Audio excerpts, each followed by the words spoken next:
It's Adam here for PC Monitors, and in this video I'm going to be taking a look at the Philips 436M6VBPAB, a name which just rolls off the tongue, but this is the 43-inch Philips Momentum screen with HDR 1000 support. So it's a big screen, as you can see.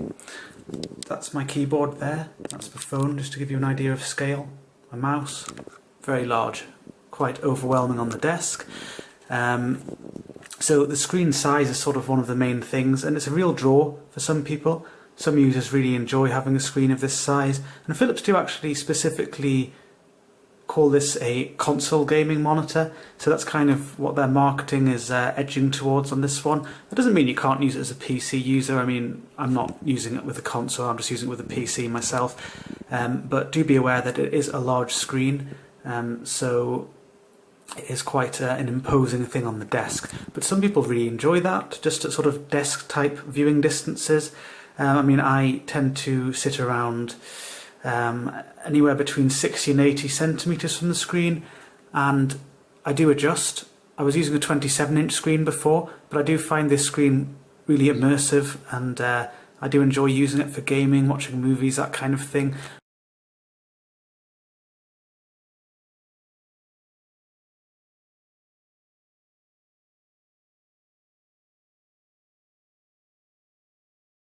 And I don't find it overwhelming on the desktop. I'm kind of used to it.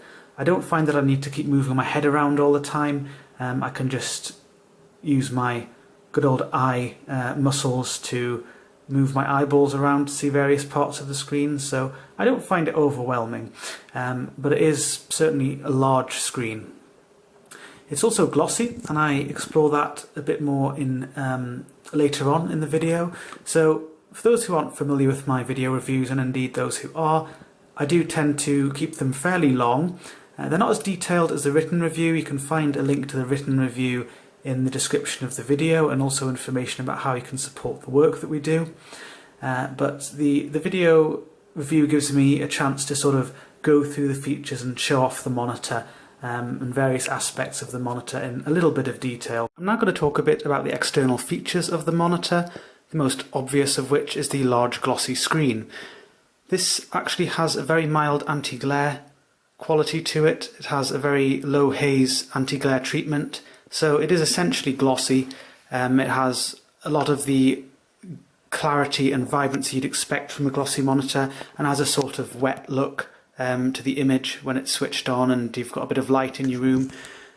I'd also say that in my current room lighting, the camera tends to exaggerate the sort of reflection a bit. It's a lot dimmer to my eyes than it is when I look at the camera screen, and I'm sure that'll be reflected once I look at the final video as well. But it has a slight sort of edge taken off the reflection by the anti-glare surface, but it is very mild. It just stops it being a sort of sharp mirror-like reflection, and it gives it a slightly softer quality and sort of darkens it out a bit. But once the monitor's switched on, as I'll show you later, and light from the monitor is competing with your ambient lighting in your room, then things are a lot better. But I mean, it is still a glossy screen, and you do have to be careful with your ambient lighting. You wouldn't want any sort of strong light sources directly hitting the screen, and you certainly wouldn't want a window behind you or to the side of you with bright light streaming in. You have to be careful. I mean, I've got anti-glare blinds over there, and to my right I've got some doors which I can open or close depending on how much light I want to get into the room. And in the evening, when I've got the main lights on, you know, they're fully dimmable, Philips Hue, so I've got lots of control over them as well. So I'm okay with a glossy screen, but do be aware of that. The other features to note: it has glossy black bezels. These are single stage design, so they cover the panel border pretty much entirely, so the image basically comes right to the edge of the bezel, you can see pretty much. I don't like glossy bezels, to be honest. They're a bit of a fingerprint magnet. I mean, it's only a small niggle. I'd prefer that they were matte. There's also a little stand that's included, very much a TV-like design, which you'd expect from a screen that's this large. To many people it probably looks like a TV. It doesn't have a TV tuner, so it is a monitor technically, but it is just under 43 inches, so it is certainly a large screen. Going around to the side, you can see the stand design a bit more clearly.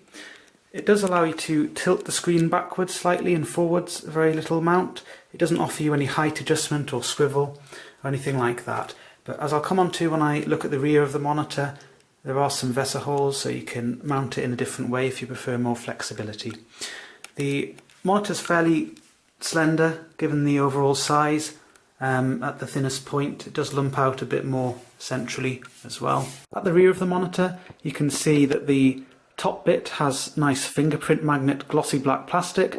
Lower down it's matte plastic, and there's also some more of that glossy fingerprint magnet plastic at the bottom there. Since it's facing the wall in most cases, I wouldn't worry too much about the materials used here. The stand attaches at the bottom, and there's a Kensington lock slot there. There is the joystick to control the OSD on-screen display here, and that's explored in a separate video. And there are 200 by 200mm VESA holes for alternative mounting, so you can quite easily remove the included stand and mount it in a more flexible way, or wall mount it, or whatever you want to do instead. There are also some speakers integrated into the monitor. These offer pretty reasonable sound output, fairly powerful sound output, which you'd expect from a screen of this size. I mean, they're not the best speakers. I'm not saying any audiophiles would be amazed by them. You can read a bit more about my experience with them in the written review. Ports are down firing. They're found at the bottom here. And it's a very awkward angle to film at, I have to say. There's a AC power input, so it has an internal power converter inside the monitor. There is an HDMI 2 port, DisplayPort 1.2a, mini DisplayPort 1.2a, USB Type-C port. If the camera would just focus, it would be lovely. And there are two USB 3 ports with fast charging capabilities, a 3.5mm audio input and a 3.5mm headphone jack as well. The monitor uses a 43-inch, or more specifically 42.51-inch VA panel. It has a glossy screen surface, and it has a 3840 by 2160 UHD resolution, or 4K some people would call it, and this offers a good pixel density. It's very similar to the pixel density you'd find on a 27-inch WQHD, that's 2560 by 1440 screen. But there are obviously more pixels on this, it's a bigger screen, but the pixel density itself similar to that 27-inch WQHD, so that's a good pixel density, and combined with the glossy screen, it certainly gives some nice clarity potential there. It also gives the screen good multitasking potential, a lot of useful workspace. So if you look at a single web page, for example, you'll often notice there's a lot of white space, a lot of wasted space if you like. So really this lends itself to multitasking. So you get a lot of text and other information on the screen at the same time. You will also notice glare on the screen or a reflection. Being glossy, you do have to be careful with your lighting environment. I've actually got a door open behind me with some light streaming in. So loads of text, lots of images, everything has nice clarity because of the pixel density and the glossy screen. It lends itself better to multitasking than looking at one thing at a time, just because you make better use of the screen space and there's less sort of wasted area as well. But if you do happen to like having loads of pages available to you on your Word document at the same time, you can have that as well. So you can see 8 pages, not entirely 8 pages, but the best part of 8 pages all at once, if you want to be super productive there. Before moving on to the game testing, I'd like to go through a few issues relating to the subpixel structure, or more specifically the way that the subpixels are illuminated on this monitor, which causes some sharpness issues and a few other issues. Now, these issues aren't really visible if you sit a decent distance from the monitor. This is a big monitor, it's designed to be viewed from quite a distance away. Depending on your desk size, you might find that difficult. but I would certainly recommend, if you can, viewing this monitor from 80 centimeters at least away. I found these issues far more prominent at about 60 centimeters than at 80 centimeters, and beyond that they kind of just sort of blend in and they're really non-issues. So just be aware of that if you are planning to use this monitor and you're going to sit quite close to it. The issues are difficult to show on a video, so I'm actually going to just show you some images that are taken from the written review, and there's a better explanation of all of these issues in the written review, so I definitely recommend reading that. It's in the sub-pixel layout section of the screen. One of the issues is to do with the fact that text can have a sort of fringe around it.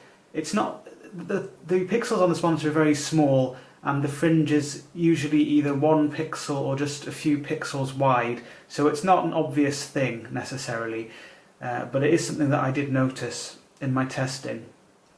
So you won't be able to see on the video, but if you observe the monitor closely when you're looking at text, you can view it on normal black text against a white background, it's visible, but it's a bit more visible, I find, with lighter text against a darker background, or various sort of medium shades of text and background.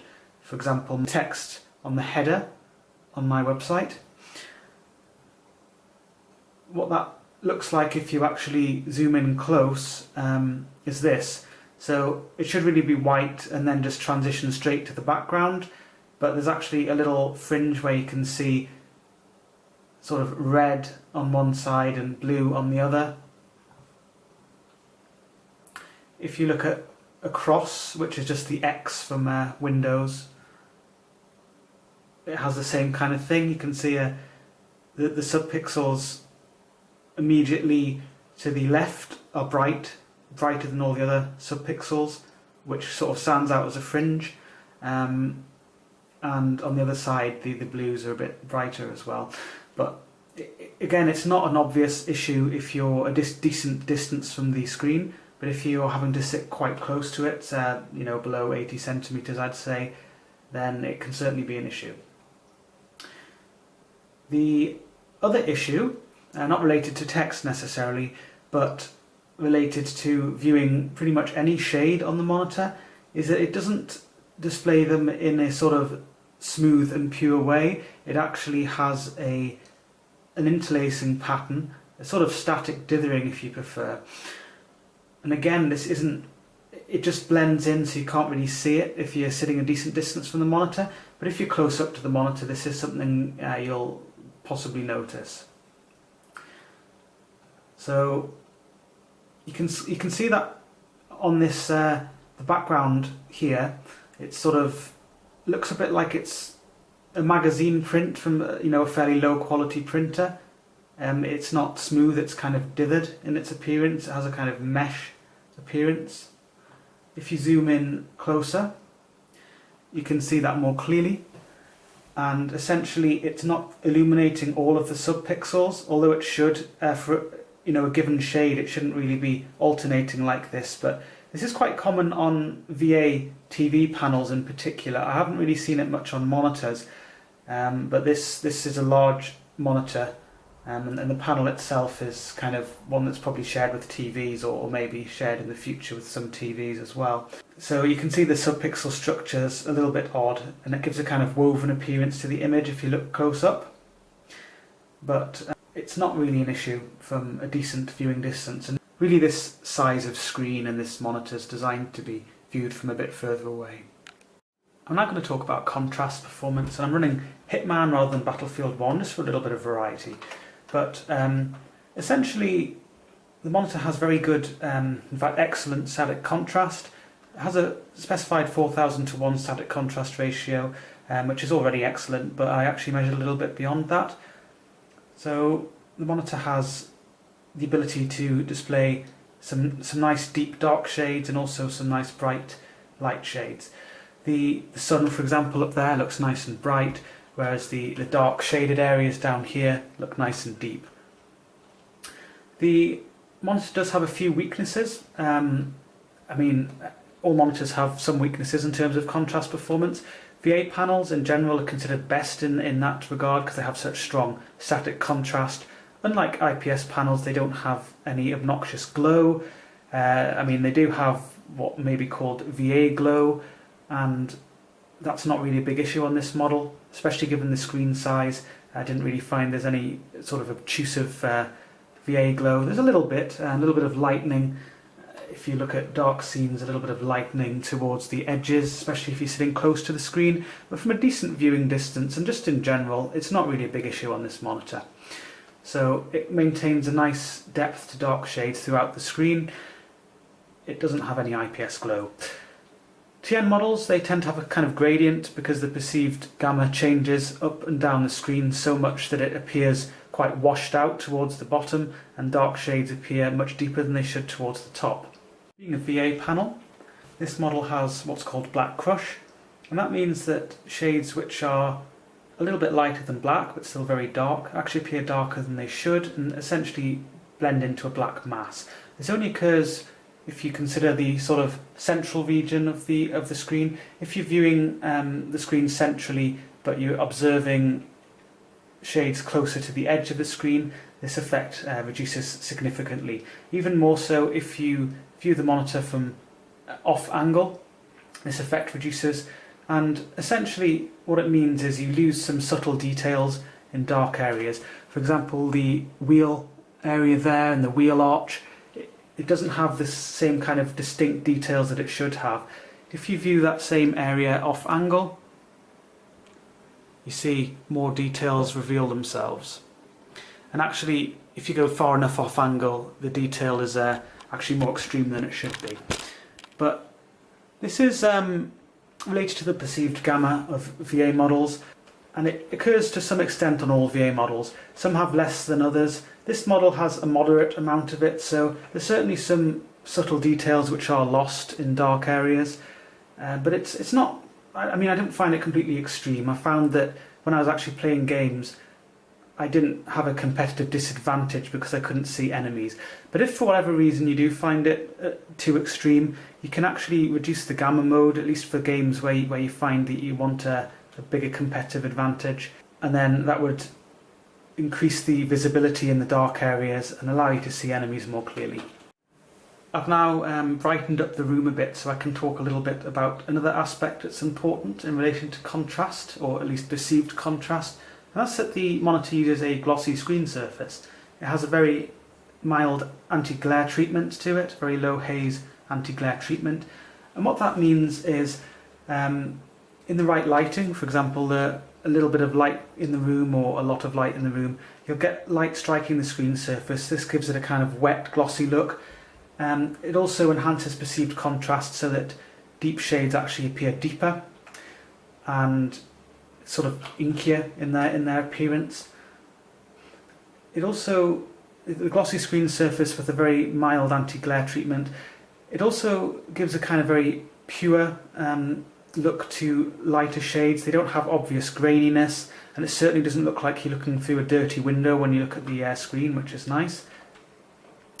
I mean, there's a very slight sort of misty graininess because of that very mild anti-glare surface, so it's not entirely smooth, but especially if you're viewing the monitor in a well-lit room, it will appear very smooth. And in terms of perceived contrast, and just considering the overall contrast performance of the monitor, plus the strong static contrast, it really is very good indeed.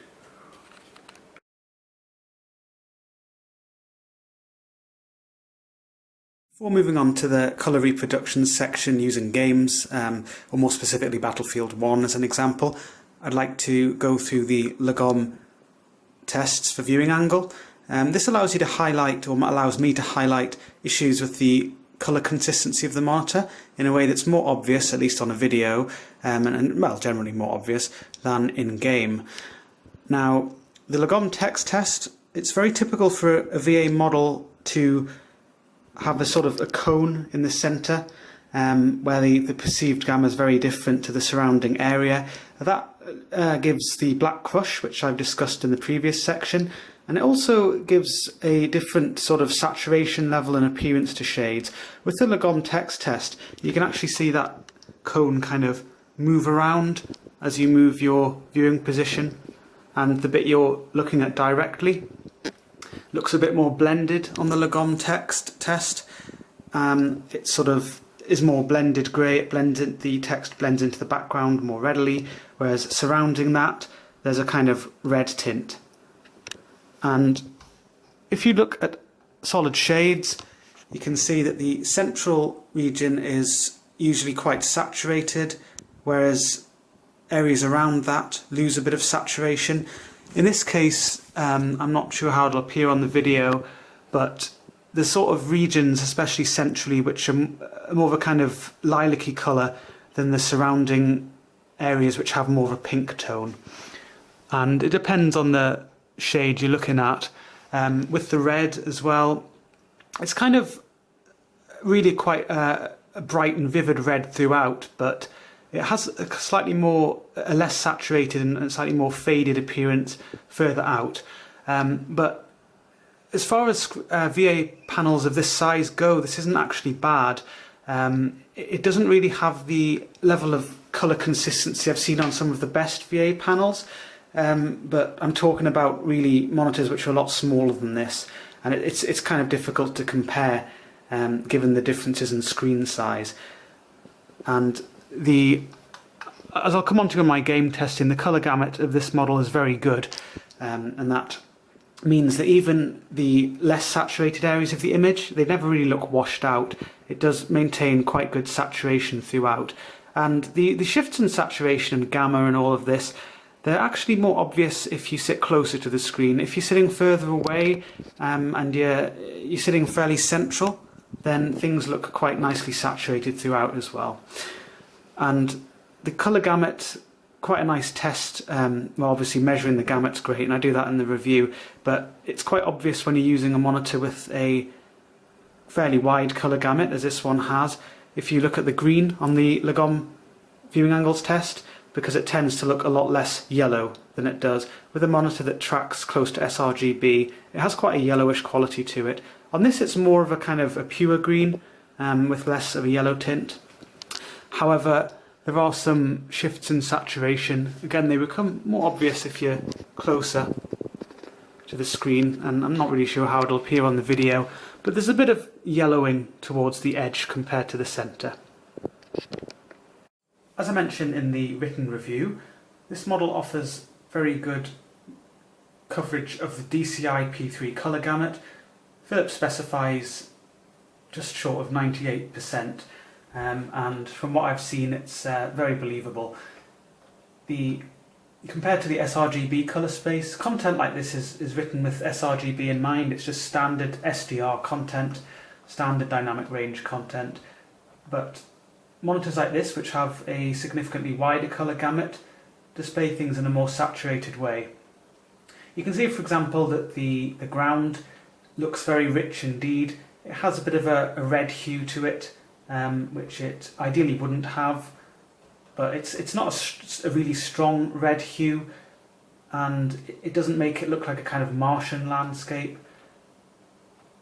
It's also important to note that the fact that it has a wide colour gamut like this is different to if you are using a digital saturation enhancement. For example, you're using NVIDIA Digital Vibrance, or you're using a saturation slider on the monitor or something like that, because what that does is it pulls shades closer to the edge of the gamut without actually changing the colour gamut itself. So it basically compresses shades, and that's how it achieves greater saturation. But you're still limited ultimately by the boundaries of the gamut itself. The monitor can't display any shades that are more saturated than that, and it also crushes the shade variety, because you're compressing everything together, everything becomes closer together. On models like this, things just look vivid, things look vibrant, but they also have very good variety. So there are lots of more muted browns. For example, on these trees there are various different brown shades, and they don't all have the same kind of red hue that the Earth has.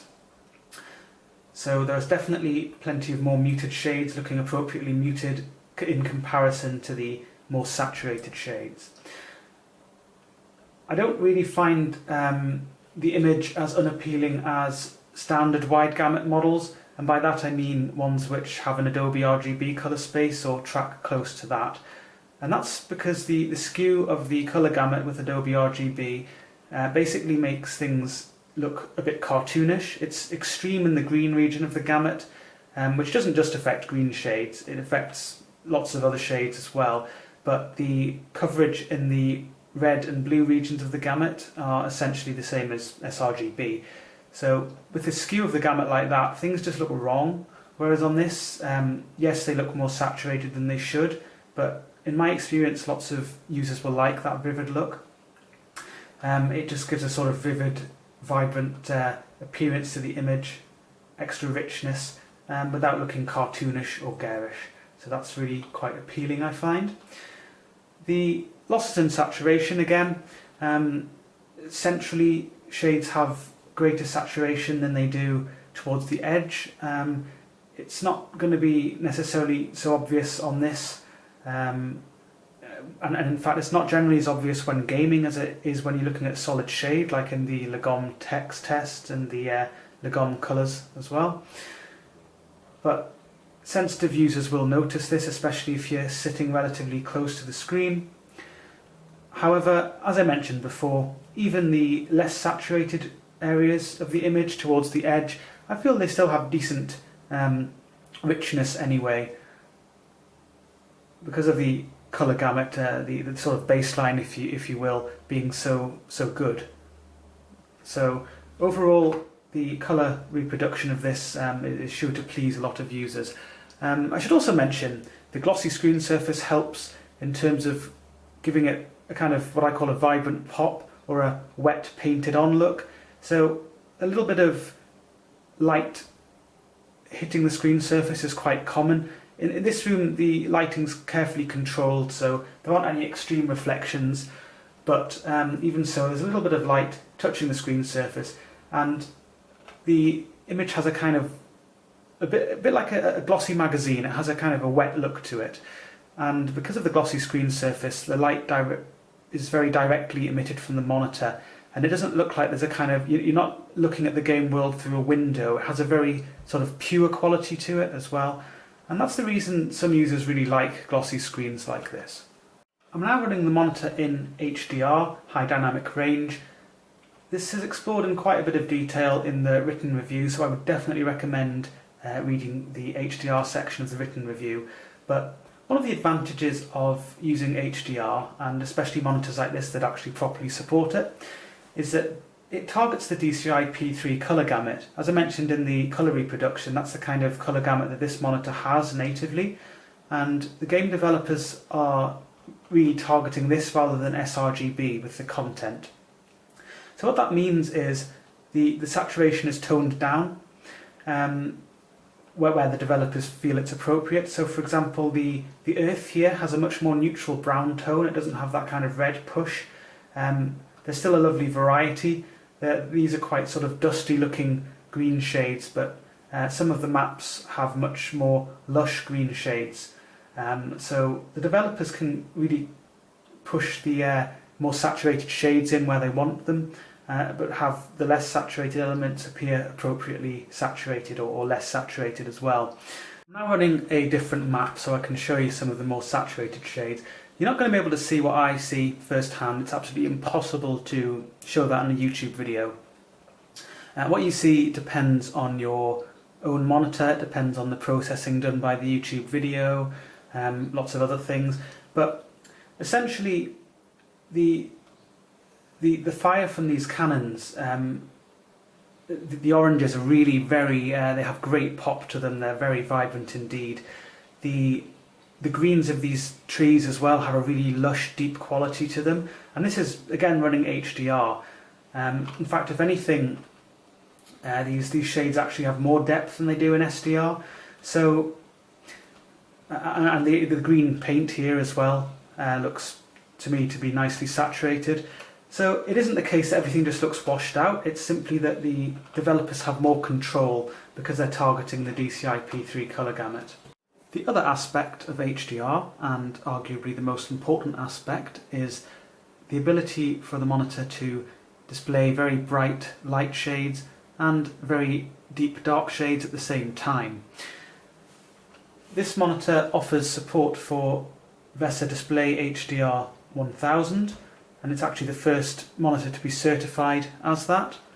And that means it can reach, well, it means various things. You can read more about that in the written review and on VESA's website, which is linked to there.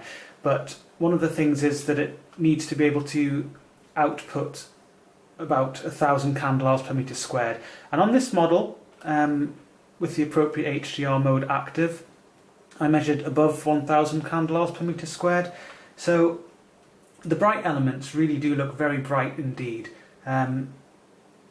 This lamp here, for example, again, you won't be able to see this on the video because it's you're not using an HDR screen, it's not an HDR video, etc.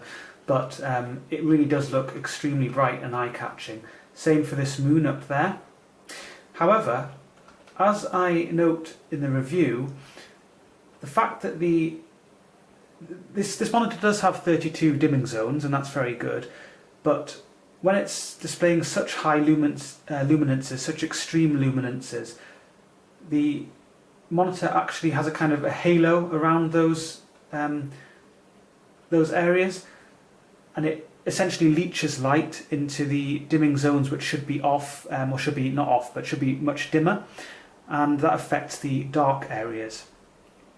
So where there is very bright shades there, the sort of much darker shades, for example around the window frame there, various bits of the interior of the building, they're just not as deep as they should be. And you can see that more clearly from measurements which I've given in the review. Clearly the black depth isn't particularly good. It's not awful, and the fact that this uses a VA panel does actually mean that it has good, strong native contrast, and that does help with HDR as well.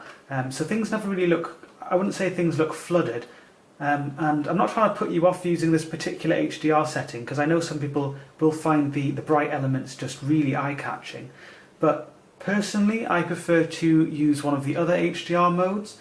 I mean, I'll briefly mention there's also UHDA, and that just means that it passes the UHD Alliance certification. So it displays the image in a slightly different way to the VESA DisplayHDR 1000, but again, it's very similar in terms of the bright elements being really good, but the dark elements not really as deep as they should be. But I personally prefer using the normal HDR setting. That essentially makes the black point much better. It keeps the dark elements looking nice and deep. I mean, the intricate mixtures of light and dark, again, it's got 32 dimming zones, it's a VA panel, it's not an OLED with per pixel illumination, so it's not perfect in that respect, but really I find that the depth of the dark shades is very good, and the bright shades still have a really nice pop to them. They really do stand out well. So again, the lamp here and the moon over there in the background, this lamp here, I mean, I wouldn't describe that as anything other than very bright. I measured just over 500 candela per meter squared for these sort of elements, or at least for pure white I measured over 500. So yeah, it's not 1,000 candela per meter squared, and it doesn't have quite the same kind of dazzling quality to it, but it's definitely well beyond what you'd get with SDR. And the dark elements there just have much better depth to them in the normal mode, and that's because the halos from the bright areas are not as extreme, and they don't sort of leach out across most of the monitor. They're far more constrained, and that means that the dark elements can have the illumination controlled quite precisely and be a lot dimmer, which can really give much better depth to the dark areas. HDR is also about the shades between sort of the extremes, the very bright and very dark as well. Part of that is 10-bit processing, which this monitor fully supports 10 bits per subpixel, so it gives it an excellent precision for displaying the shades between those, excellent tone mapping capabilities. So compared to SDR, I can see a lot more detail here, and I know I mentioned in the contrast section that this model has a bit of black crush. It's actually a lot less noticeable in HDR.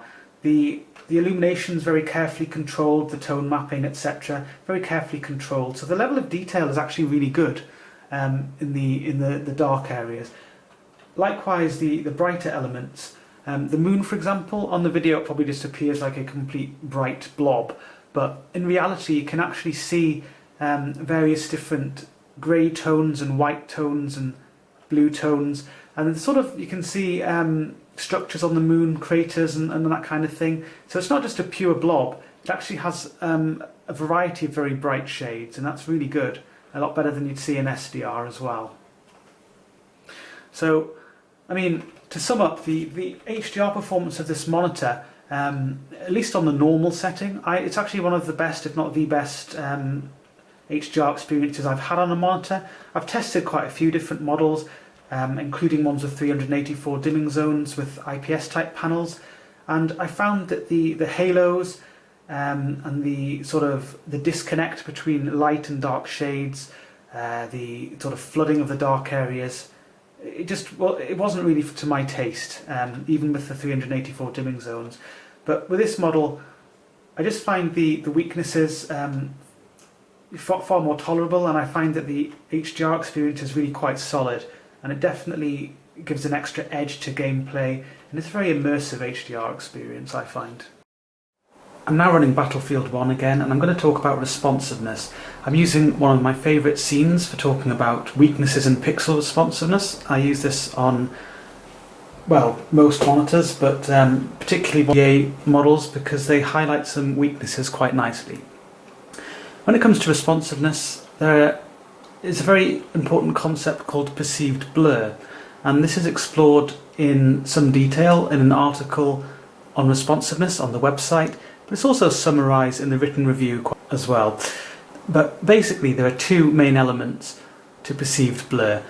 One of them is the movement of your own eyes as you observe movement on a screen, and this is something which is closely linked to the refresh rate. The other element is pixel responsiveness, which also contributes to perceived blur, which is kind of can be thought of as a layer on top of the perceived blur due to eye movement. What this means is even if your monitor has incredible pixel responsiveness, it's still going to be limited by the refresh rate itself and the perceived blur due to eye movement. VA models always have some weaknesses in pixel responsiveness. Natively they have some very slow pixel responses. And on this scene here, you can usually see an obvious, what I call breakup trailing around the horse. So there's some very dark colours on the horse. They actually contain hues of purple and brown hues. And you can usually see a sort of smeary trail of red and blue or purple coming out of the horse. On this model, it actually has very effective pixel overdrive, and it doesn't really have a smeary trail at all. It does have a bit of overshoot, and I'll give some better examples of this later. But there's a kind of, it's not a halo because it's not really that strong, but it's a slight fringe, a slightly colourful fringe around the horse if you move up against it. I don't know how this will appear on the video. It's always difficult to know how well this will appear on the video. But if you compare that to, for example, the Philips BDM4037UW, which was the last Philips monitor I reviewed, certainly the last sort of large VA panel model I reviewed, the pixel responsiveness is just much better on this model. I was actually really hoping it would be, because the BDM4037UW is awful in that regard. It was really messy. I've used some models, especially ones with high refresh rate VA models, and they tend to still have some smeary trails here and there, but this model actually really doesn't have any sort of readily observable smeary trails or breakup trailing. It uses very strong pixel overdrive, I should say very effective pixel overdrive. I mean, you can see some better examples a bit further down in this map. This rock structure here, for example, that usually has really quite obvious breakup trailing. On this, it does have a bit of a fringe, but again, it's overshoot. And it's not strong overshoot. I've seen a model I use for gaming quite a lot is the Dell S2716DG, which uses a very fast 144Hz TN panel. That has pretty strong overshoot, and even I find that quite eye-catching. I'm quite sensitive to overshoot actually, and on this model, yes, I do notice it, and some users will notice it. Some users will find it a bit bothersome, but most users, I'd say, would find this a lot less bothersome, less obvious than the sort of alternative which you get with VA models, which would be the smeary, obvious sluggish transitions. So this is generally less noticeable. You often see a lot of smeary trailing on this Telegraph post, and there's something about the particular pixel transition between a very, very dark shade and a sort of medium shade here, which VA models typically struggle with. And again, there is overshoot here, but it's not massively eye-catching. And I don't know how it'll appear on the video. This is all with the smart response. This is all with the smart response setting set to off. And clearly it still uses a very effective pixel overdrive, but if you set this to fast, it doesn't really give you any advantage. It just really increases the overshoot, makes it more obvious. And again, I don't know how this will appear on the video, but I just find it more obvious. And if you increase it further, I'll just kill these guys first before they kill me.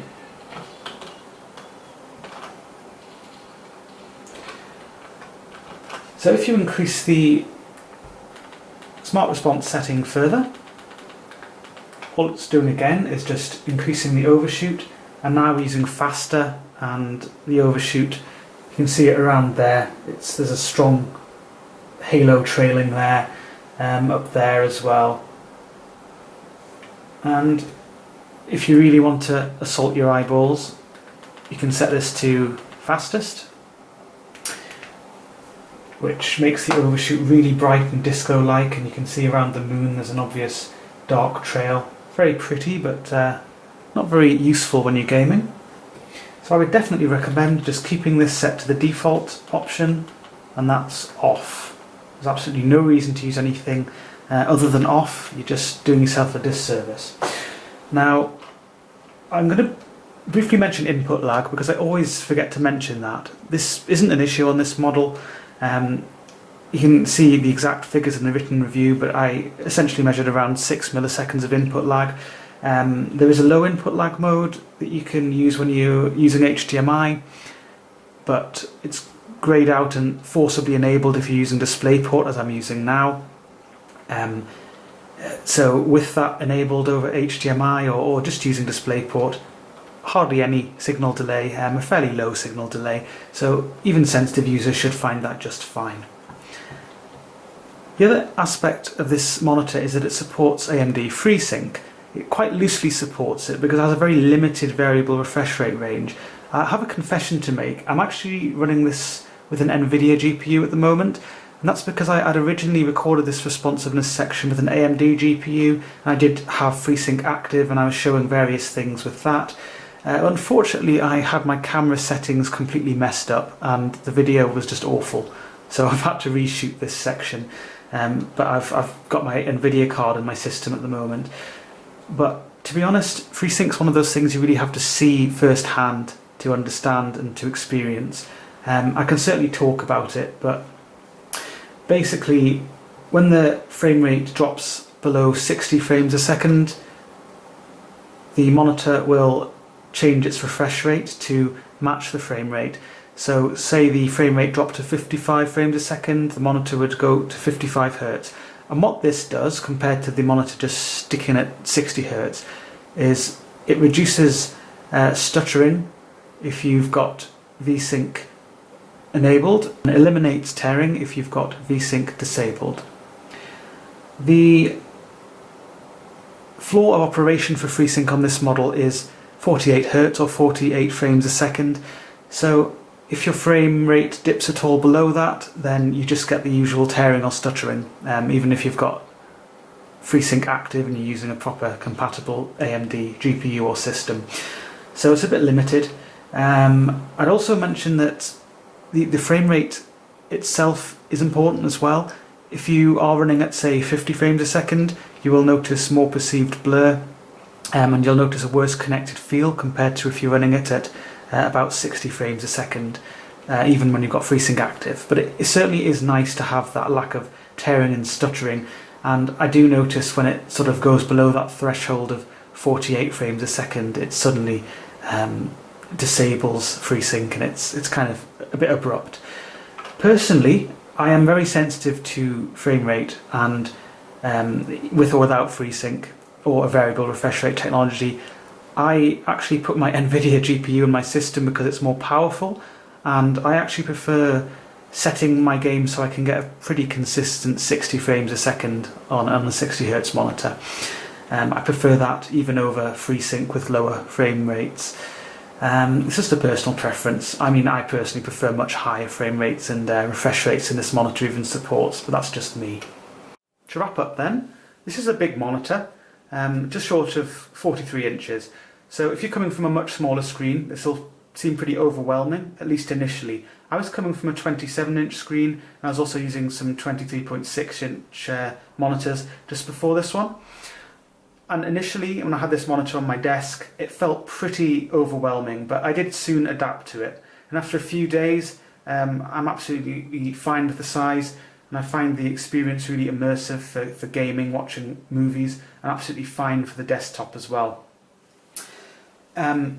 One thing with this monitor, which I highlight more in the written review, but I also pointed out in this video review, it has a bit of a weird subpixel illumination type, which means it does affect the clarity a bit if you're quite close to the screen.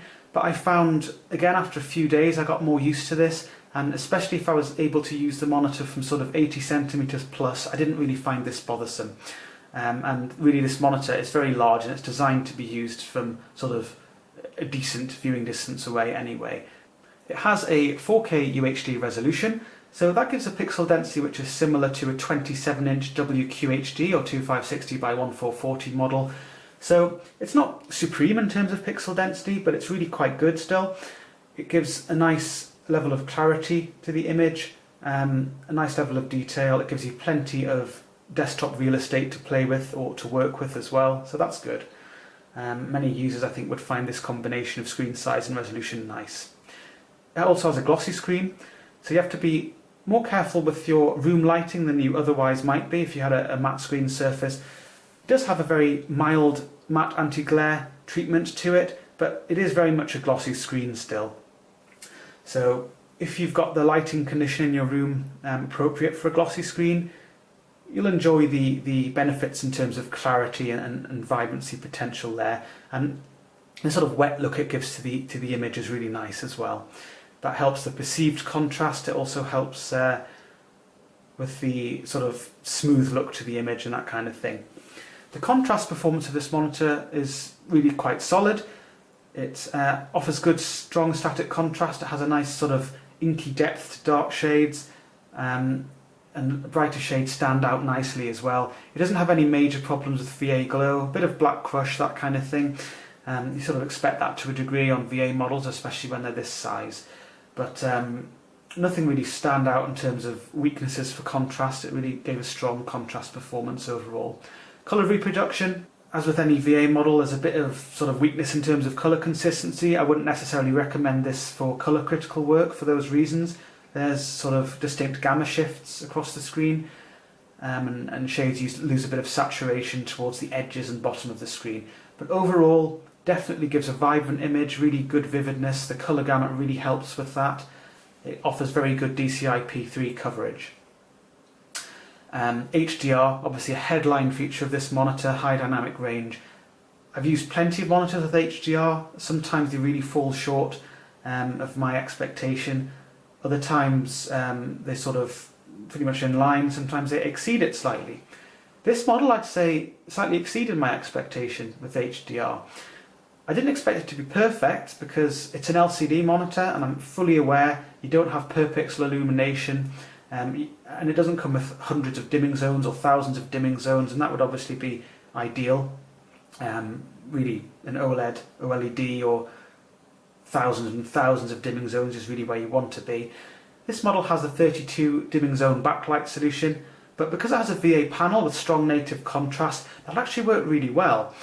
And it does support VESA HDR 1000, so it has really quite extreme brightness and can dim some of the dimming zones to be nice and dark. But unfortunately, as I actually fully expected, the image kind of gets blown out and you get lots of sort of leaking of light from the dimming zones which are sort of active with these really bright shades into ones that you don't want to be active with bright shades, and you want to display much darker content.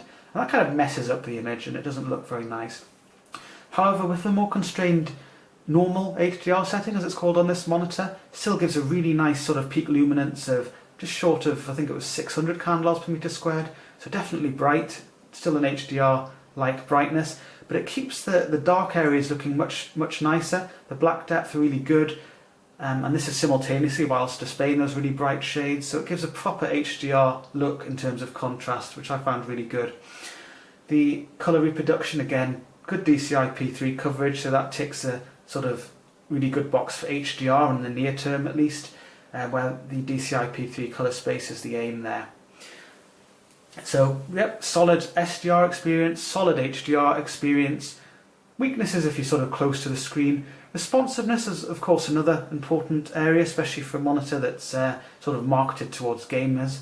This monitor is particularly marketed towards console gamers, but absolutely PC gamers are going to be interested as well. It only has a 60 Hz refresh rate, that's sort of the main barrier for some people, although really to get much above 60 frames a second in games does take a lot of GPU horsepower, and certainly from console gaming perspective it's just not going to happen anyway. With that constraint in mind, it didn't have any obvious weaknesses with pixel responsiveness. With VA models there's always some weaknesses, and this model did have some weaknesses, but it clearly used very effective grey-to-grey acceleration. Rather than having the usual smeary trailing with the darker shades involved in the transition, or obvious breakup trailing, it instead had some overshoot. It wasn't a lot of overshoot. I didn't find it eye-catching, and I've used many models which have eye-catching overshoot, so I know what I'm looking for. It's something I'm quite sensitive to. Sensitivity does vary, but I didn't find it eye-catching on this model. And I've used some models which do have eye-catching overshoot. It was certainly a feature, and subjectively speaking, some users don't like overshoot, and that's fair enough. But I think generally people would find it less obvious than the alternative, which would be strong smeary trailing. So really it was, unlike most VA panels when I was using it, quite an un-VA-like experience. It's not to say it was perfect even without the overshoot, with the overshoot taken off. Yes, there were some weaknesses, but at least within the constraints of 60 Hz, it doesn't really have any massive weaknesses with slow pixel responsiveness.